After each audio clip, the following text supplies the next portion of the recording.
우리가 함께 읽은 그 본문에서 하나님의 축복과 순종을 요구받는 솔로몬 왕이라는 제목으로 하나님의 말씀을 전하도록 하겠습니다.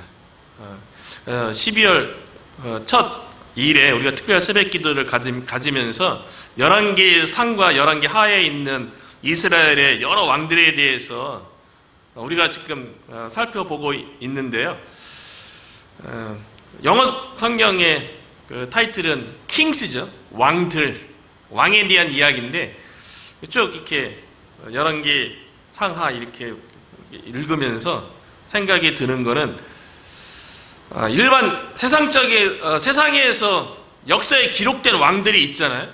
우리가 중고등학교 때 한국에서 역사를 배우다 보면 역사에 등장했던 많은 왕들의 기록이 우리가 알고 있는 삼국사기, 삼국유사, 조선왕조실록 이런 거에 왕에 대한 이야기들은 왕들이 세상에서 이룬 업적들에 대해서 다 기록해 놓은 거잖아요.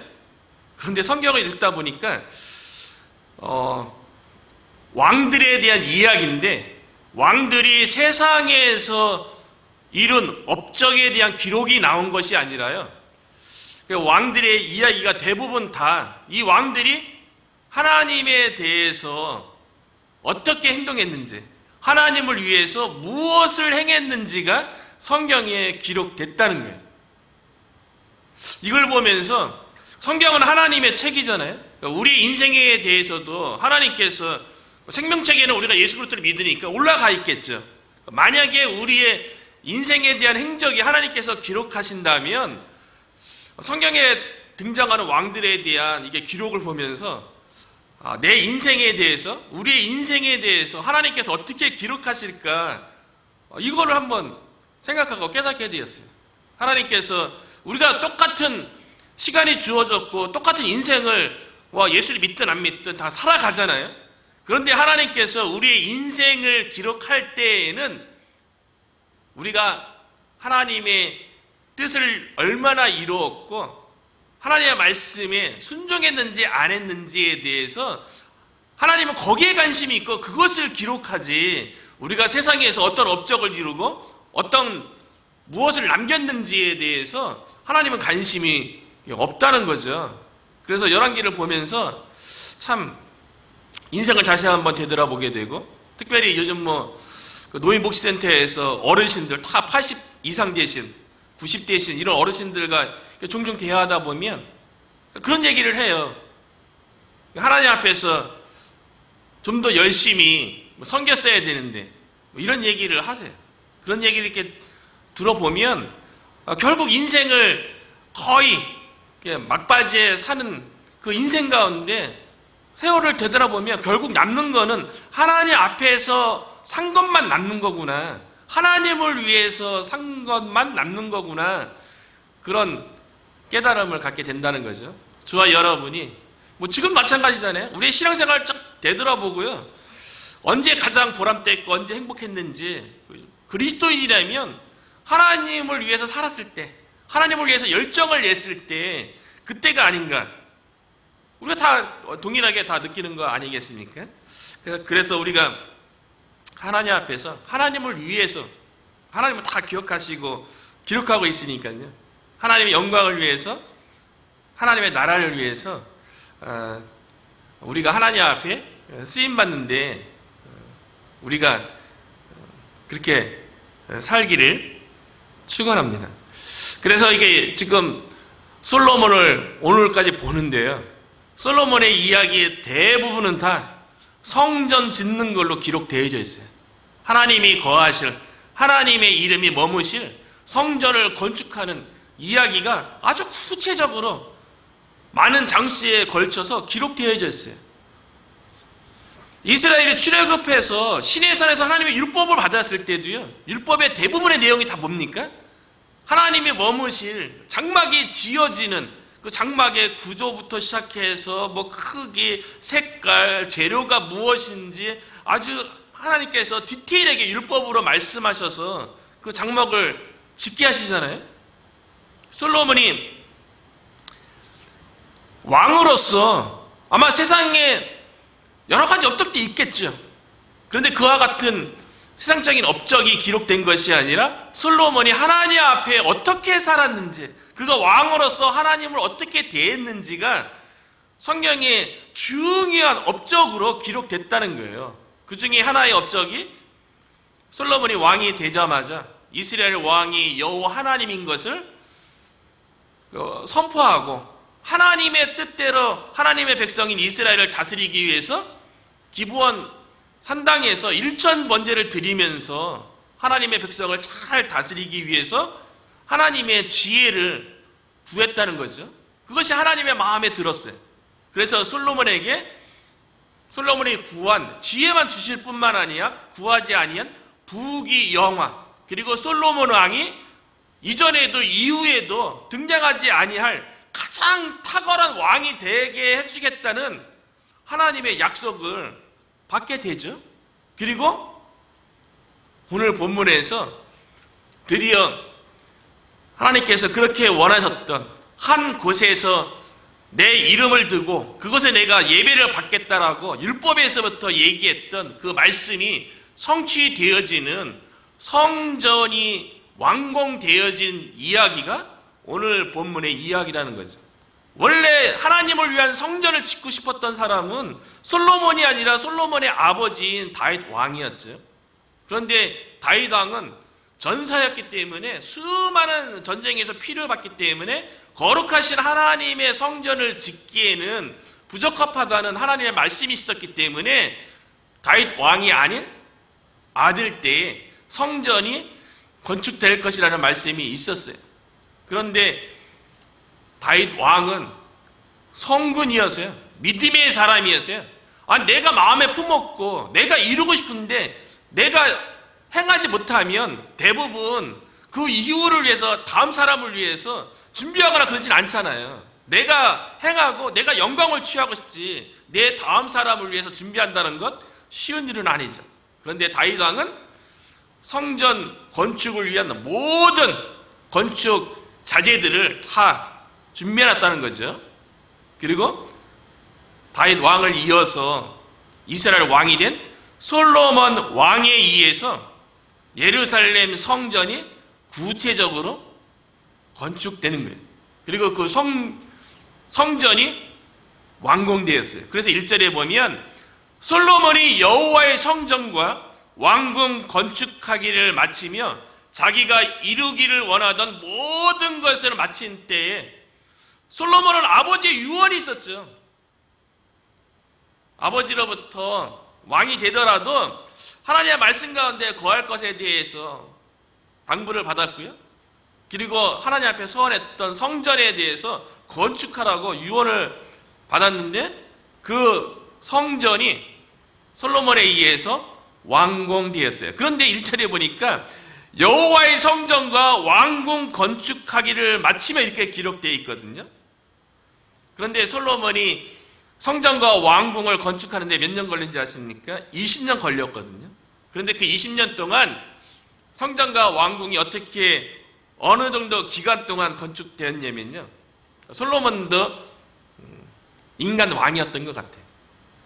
성전 먼저 건축하긴 했는데요, 감사하죠. 그래도 하나님을 위한 성전을 먼저 건축하고 그 다음에 왕궁을 건축했으니까요. 그런데 성전은 하나님의 거하시는 거고 왕궁은 왕인 솔로몬 왕이 거처하는 곳이잖아요. 그런데 성전은 7년 건축해요. 그리고 왕궁은 13년 건축했어요. 마음이 아무래도 성전도 중요하죠. 그런데 왕궁을 짓는데 더 많은 시간을 들였다는, 아마 솔로몬 왕의 개인적인 욕심이 있었던 것으로 보여요. 그런데 하나님께서 원하셨던 그 예루살렘 성전이 완공된 이후에요, 시내산에서 율법에 의해서 장막이 완공되었을 적에 하나님의 영광이 그곳에 임재했거든요. 구름으로 충만했는데요, 솔로몬 성전이 완공된 이후에도요, 여호와의 영광이 그 성전 가운데 아주 가득했다고 성경은 기록하고 있어요. 하나님께서 성전 완공을 통해서 영광을 받으신 거죠. 그 예루살렘 성전 가운데 하나님께서 임재하신 거죠. 그리고 성전이 완공된 다음에 솔로몬이 큰 행사를 치러요.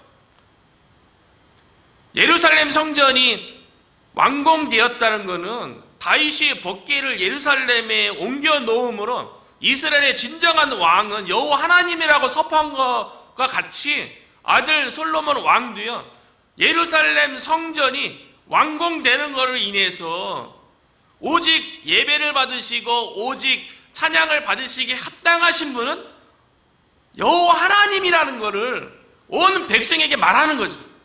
그래서 예루살렘 성전이 완공된 이후에요, 봉헌식을 드리는데 그 봉헌식이 7일 동안 거행되는 거예요. 이스라엘 백성을 다 모아서요, 봉헌식을 하나님 앞에 드리는 거예요.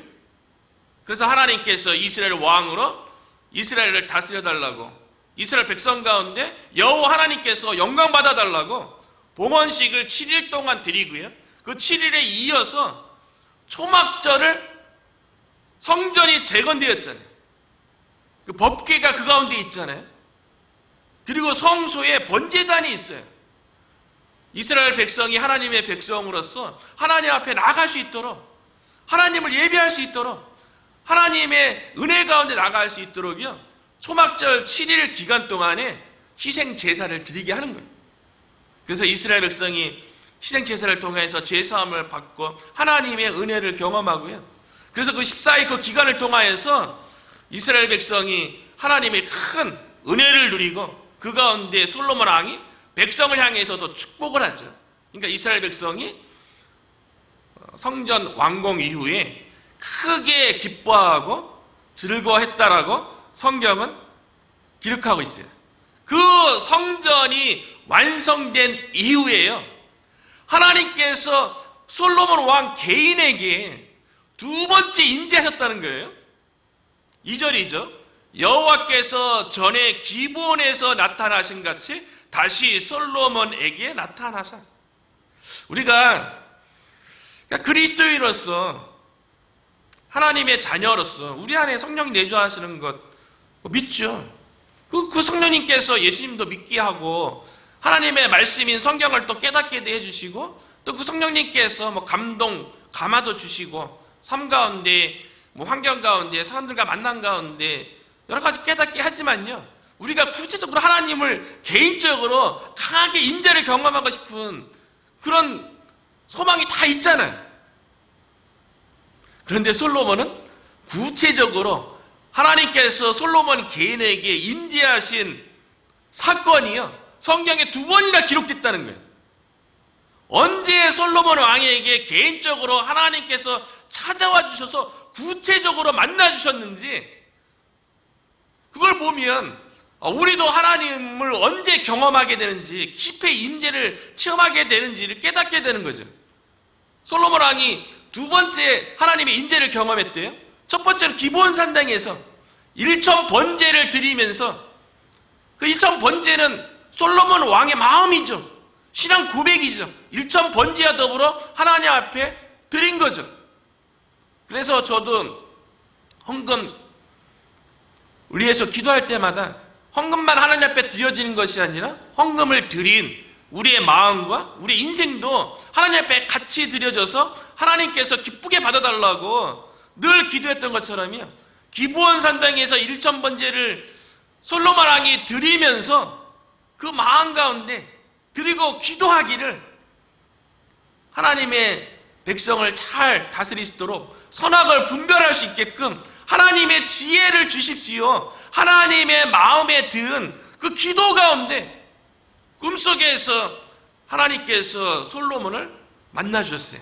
임재를 경험했어요.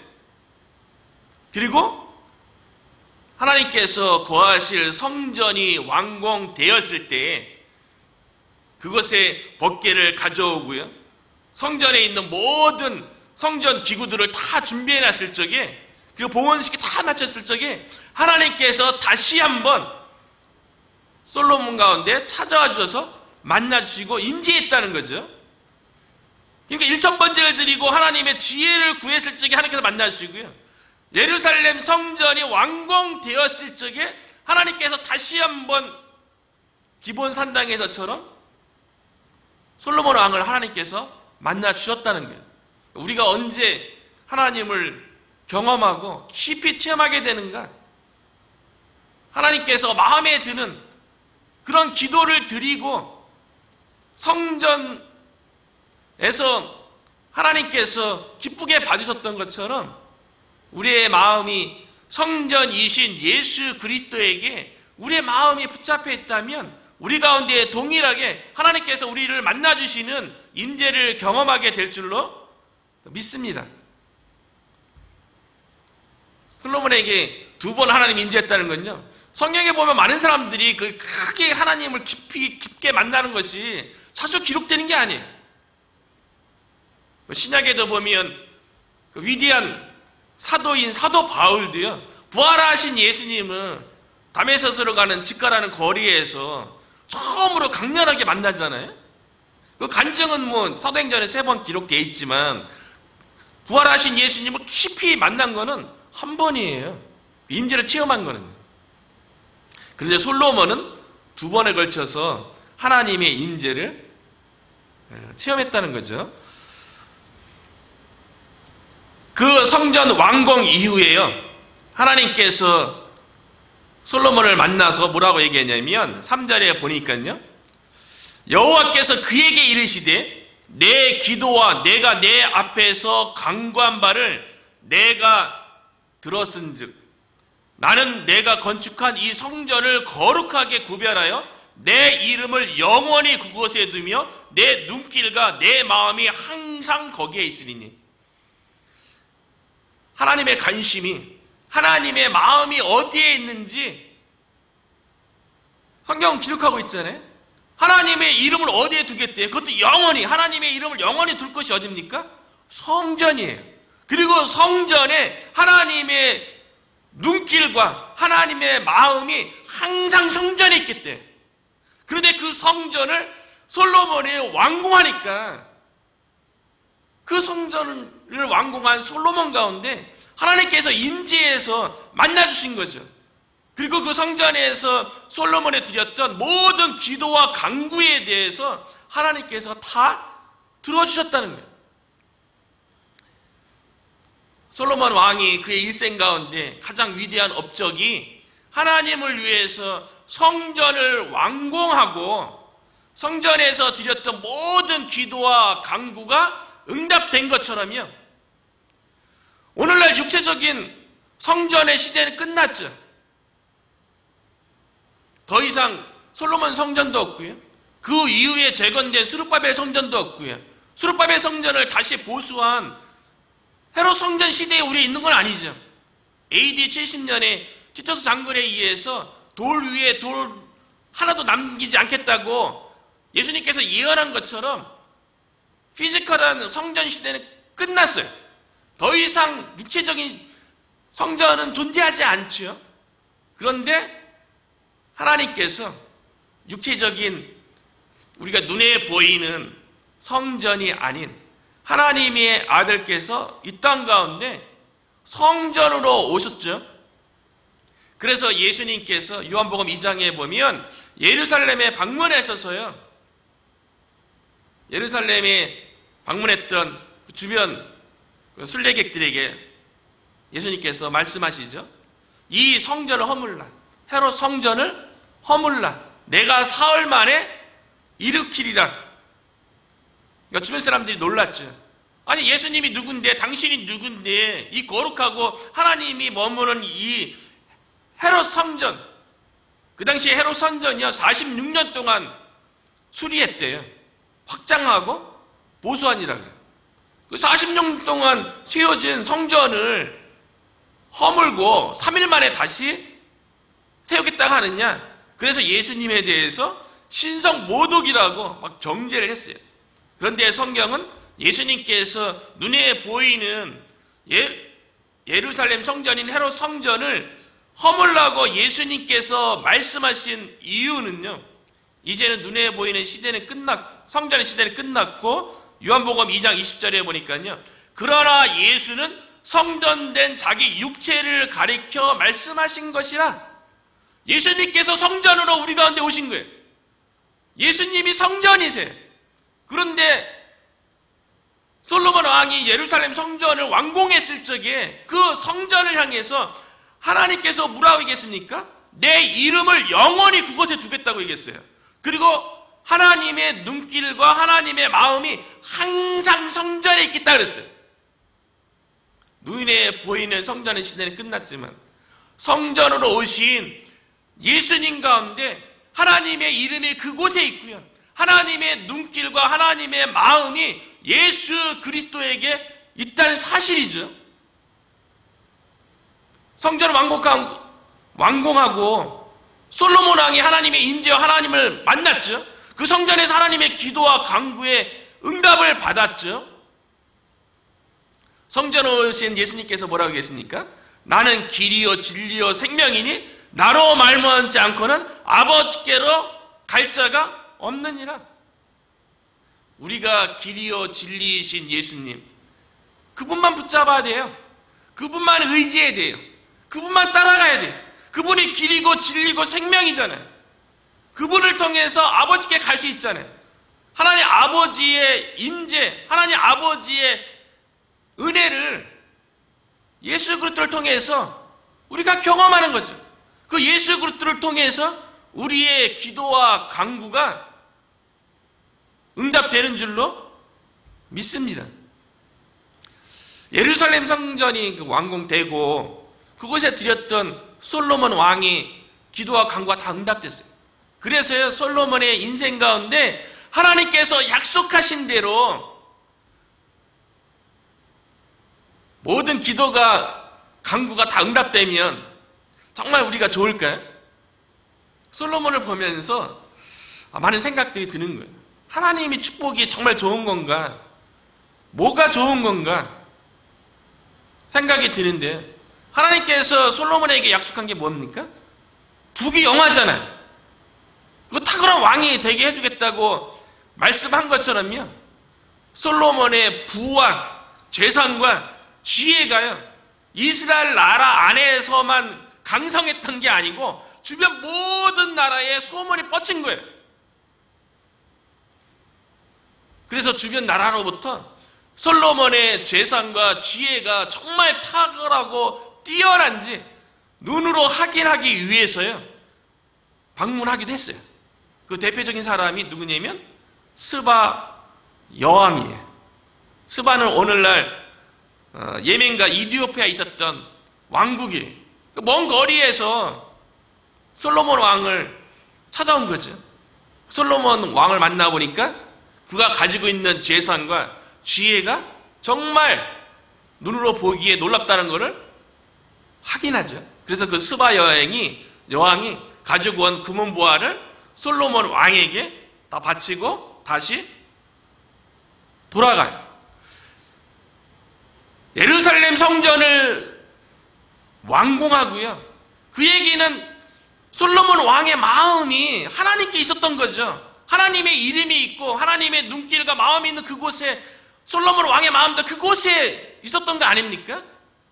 정말 하나님께서 기뻐하시는 신앙생활, 하나님께 영광되는 신앙생활은 사실은 하나님의 눈길이 머무는 곳, 하나님의 마음이 가는 곳, 그곳에 우리의 눈길도 가고 우리의 마음도 가는 것, 이것이 하나님께 영광되고 하나님을 기쁘게 하는 거죠. 솔로몬 왕이 성전 완공으로 인해서 큰 재산과 큰 지혜를 누리게 되었어요. 부귀영화를 누리게 되었어요. 하나님의 축복을 누리게 된 거죠. 그런데 하나님의 축복을 누리는 것보다 더 중요한 거는요, 하나님의 말씀 가운데 순종하는 거예요. 하나님은 우리가 기도하고 간구하면 허락해 주시죠. 그것이 우리에게 하나님의 축복이라고 얘기되어지는 거 아닙니까? 그리고 그 하나님의 축복을 우리가 누리는 거죠. 그거 기뻐하는 거죠. 즐거워하면서 하나님께 영광 돌리죠. 그런데 하나님으로부터 주어진 그 축복, 그것이 우리가 누리는 가운데 그 시간이 길어지면요, 그 부귀 영화에 대해서 하나님의 축복이지 하나님의 축복보다 더 중요한 게 무엇입니까? 하나님이죠. 하나님으로부터 주어진 축복보다 더 중요한 것은 하나님 자신이에요. 그런데 하나님으로부터 주어진 그 축복이 누리는 가운데 하나님보다 하나님의 축복에 더 관심과 누리는 것 가운데 더 소중하게 여기다 보면 하나님의 축복 때문에 하나님을 잃어버리게 되는 거예요. 되게 무서운 거죠. 하나님의 축복 때문에 하나님을 잃어버리게 된다. 하나님께서 원하시는 것은 우리가 하나님의 축복을 받아서 누리는 것보다도 하나님 자신에게 집중해서 하나님의 말씀에 순종하는 걸 원하는 거죠. 그래서 성전 완공한 이후에 하나님께서 솔로몬에게 부귀영화 약속했기 때문에 다 주셨어요. 실제로 누리게 되었어요. 성경에 다 기록되어 있어요. 금과 은과 백향목과 잣나무가 아주 그냥 너무 풍성한 그런 왕국을 솔로몬 왕이 건설하게 되었어요. 그래서 그 솔로몬 왕을 향해서요, 하나님께서 뭐라고 말씀하시냐면요, 4절과 5절에 보면 내가 내게 명령한 대로 온갖 일에 순종하여 내 법도와 율례를 지켜야지 내 이스라엘의 왕위를 영원히 경고하게 할 것이다. 하나님의 축복 받아 누리는 거 좋은데 그보다 더 중요한 거는 하나님께 집중해서 하나님의 말씀에 순종해야지 솔로몬의 왕위가 영원히 견고하게 선다는 거예요. 그런데 솔로몬이요, 하나님의 말씀에서 멀어지기 시작했어요.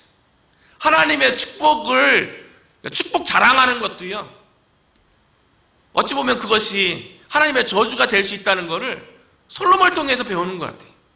솔로몬이 누리는 그 부귀영화의 놀라운 하나님의 축복 때문에요, 그 축복을 유지해야 되잖아요. 계속 간직해야 되잖아요. 하나님이 주신 그 축복으로 인해서 강성해진 나라를 계속 유지하고 싶잖아요. 솔로몬 왕이요, 인간적인 방법으로 그거를 유지하려고 그래요. 하나님의 축복을 누리는데, 그러니까 하나님의 축복에 더 마음이 가면 하나님을 잃게 되는 거예요. 그래서 솔로몬 왕이 노년에 어떻게 하냐면요, 하나님이 주신 그 축복으로 주신 부귀영화 강성한 나라를 지키기 위해서요, 주변 나라들과 정략 결혼을 해요.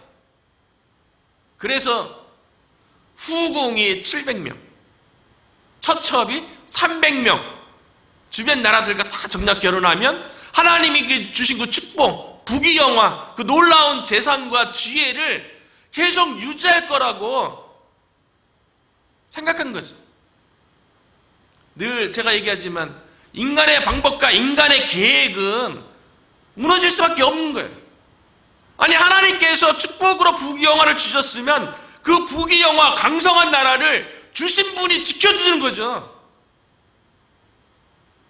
그런데 인간적인 방법으로 지키려고 정략 결혼을 통해서 1000명에 가까운 후궁과 처첩을 두니까요, 결혼하면 대부분 아내의 종교를 따라간다고 얘기하잖아요. 그 1000명의 후궁과 처첩이 가지고 온, 그들이 주변 나라에서 정략 결혼으로 들어온 아내들인데 그들이 섬기던 신들을 이스라엘 나라 가운데 허락하게 되는 거예요. 그래서 솔로몬 왕 노년에요, 우상 숭배가 이루어지는 거예요.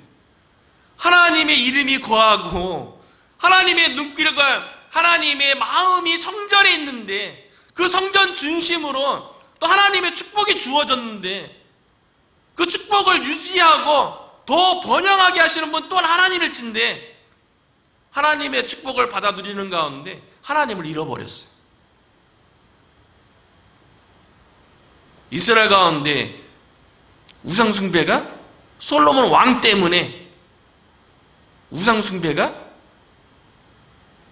일어난 거죠. 그런데 만약에 하나님께서 선정 완공 다음에 솔로몬 왕에게 뭐라고 했습니까? 만약에 하나님의 말씀을 지키지 아니하고 우상 숭배에 빠지면 세상의 조롱거리가 될 거라고 얘기했거든요. 그게 6절과 7절이죠. 만일 너희나 너희의 자손이 아주 돌아서서 나를 따르지 아니하며 내가 너희 앞에 둔 나의 계명과 법도를 지키지 아니하고 가서 다른 신을 섬겨 그것들을 경배하면, 하나님도 염려가 됐던 거예요. 하나님의 축복 가운데 부귀영화 강성한 나라가 되면 그거를 누리는 것 가운데 하나님을 잃어버릴 것에 대해서 염려가 됐던 거죠. 그 7절에 보면 내가 이스라엘을 내가 그들에게 준 땅에서 끊어버릴 것이요 내 이름을 위하여 내가 거룩하게 구별한 이 성전이라도 내 앞에서 던져버리리니 이스라엘은 모든 민족 가운데에서 속담거리와 이야기거리가 될 것이요. 솔로몬 왕뿐만 아니라요, 이스라엘은 하나님의 백성으로 그들의 정체성이 어디에 있는 겁니까? 하나님의 백성의 정체성이 어디 있습니까? 오늘날 우리가 그리스도인으로서 하나님의 자녀로서 정체성이 어디 있습니까? 하나님의 축복받아서 누리는 데 있는 게 아니에요. 하나님 자신에게 하나님의 말씀 가운데 순종하는데 우리의 정체성이 있는 거죠. 그래서 예수님도 동일한 말씀을 하셨는데요, 마태복음 5장 3절에 보면 너희는 세상의 소금이니 소금이 만일 그 맛을 잃으면 무엇으로 짜게 하리요? 후에는 아무 쓸데없어 다만 밖에 버려져 사람에게 밟힐 뿐이니라. 하나님의 자녀가 정체성을 잃어버리면요, 세상에서 이렇게 밟히는 신세 되는 것처럼요, 솔로몬 왕과 이스라엘 백성이 하나님의 백성으로서 하나님의 말씀을 떠나 우상 숭배하게 되면 세상의 속담거리와 이야기거리, 하나님의 그 축복으로 부귀영화와 강성한 나라를 이뤘다는 너희들의 지금의 모습이 이게 뭐냐? 주변 나라로부터 웃음거리가 된다고 하나님께서 경고했는데요, 그 경고대로 솔로몬 왕으로 인해서 우상 숭배가 들어오고 이스라엘 백성이 우상 숭배를 함으로 인해서요, 이스라엘 나라가 두 나라로 쪼개지게 되었어요. 그래서 솔로몬 왕의 신하였던 여로보암에 의해서요, 이스라엘의 10개 지파로 인해서 북이스라엘이라는 나라가 만들어지고요, 그리고 솔로몬 왕의 위는 하나님께서 이미 다윗 왕과 영원한 다윗의 나라를 영원하게 경고하게 해주겠다 약속했기 때문에 유다 지파하고 베냐민 지파는 남유다로 다윗의 그 약속이 지켜지도록 하셨어요. 그래서 솔로몬 왕의 아들인 르호보암에 의해서 남유다가 다스려지게 되는 거죠. 우상 숭배 때문에, 하나님의 말씀에서 떠난 것 때문에 나라가 둘로 쪼개지는 그런 결과를 가지고 왔다는 거죠. 우리가 중요한 거는 하나님의 축복보다 하나님께 집중하고 하나님의 말씀에 순종하는 것이 더 중요하다는 것을 깨닫게 된다는 거죠. 저와 여러분이 하나님의 축복 다 좋아하잖아요. 하나님의 축복이 아니고 하나님 자신이 축복인 줄 믿고 하나님의 말씀에 순종한 저와 여러분이 되시기를 주님의 이름으로 축복합니다.